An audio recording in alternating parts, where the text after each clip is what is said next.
irhamna ya Allah, irhamna ya Rahman, irhamna ya Rahim, ya Arhamar Rahimin, irhamna ya Allah, irhamna ya Rahman, irhamna ya Rahim, ya Arhamar Rahimin, irhamna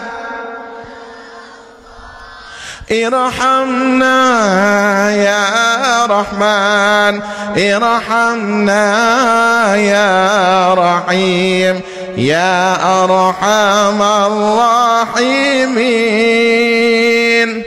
Mi mẹ naga tu dah aku betul agak ngantinya baca Quran mu no jujurlah, jangan ada dusta di antara kita.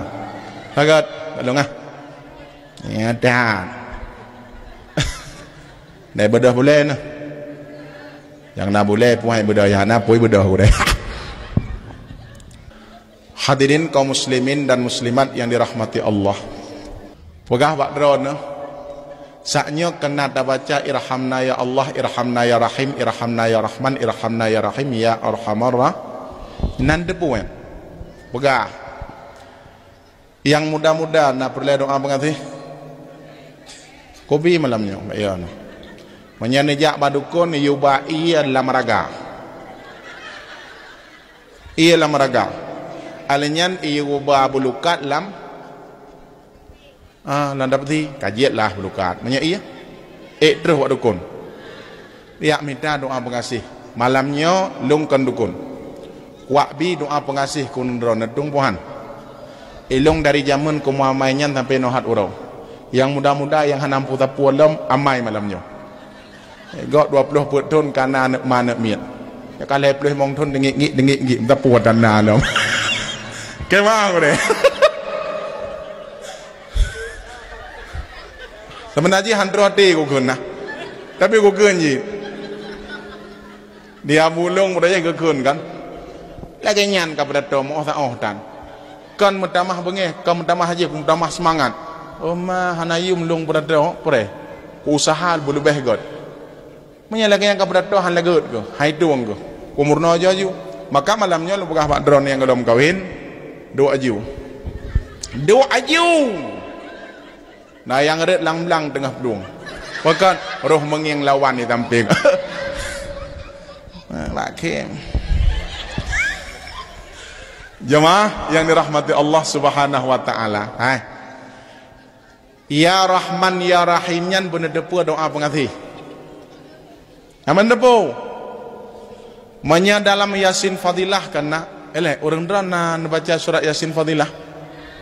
Surat Yasin Fadilah nyan bener depu amalan para wali dan amalan para ulama sufi. Ilong nyan longcok tarikat ba abulun dan yabu gecok ideh di apa namanya di Labuhan Haji. Long amalannya bak gampung yang metihi ilung alhamdulillah li Allah hana begenang pakon karena Yasin Fadilahnya adalah merupakan oleh zikir selawatna yasinna dan doa-doana.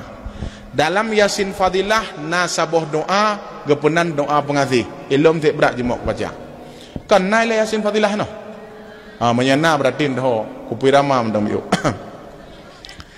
nyai ramalun hide ya man yuhyil 'idhama wa hiya ramim ahyi ruhana wa mahabbatana fi qulubi khalqika ajma'in innaka ala kulli syai'in qadir. Bermakna wahai yang menghidupkan tulang belulang, ahyi ruhana nepuhudep jiwalong dalam tubuh urung-urung yang beriman, fi qulubi khalqika ajma'in dalam tubuh urung-urung yang beriman, innaka ala kulli syai'in qadir. Arti jihpu doa yang terbaca dalam Yasin Fadilah nyan doa pengasih Watai jinging legop hana benci ruman ni ke gedayo. Maka ilung malamnya bugah mak drone kan sangat percaya diri. Kenapa? Walaupun saya tidak seganteng yang anda harapkan, tetapi saya penuh percaya diri karena tampan dan ganteng itu bukan dari wajah, tetapi dari hati lubuk yang paling dalam. Long ku tanya Mbak Umi tiga kan, Mi, drone kok netim kawingan long. Padahal long hana laga. Keken, kalau kulihat tampanmu itu saya tidak mau. Tapi kulihat kau seorang mantan santri dan kau seorang yang memiliki akhlak yang baik, di situ aku mau. Ibadah buleku ku ngan buleku ku datang ngan cat buleku udroku. Pakan karena aku diterima apa adanya. Maka lon pegah mak drone lagaknya kan saboh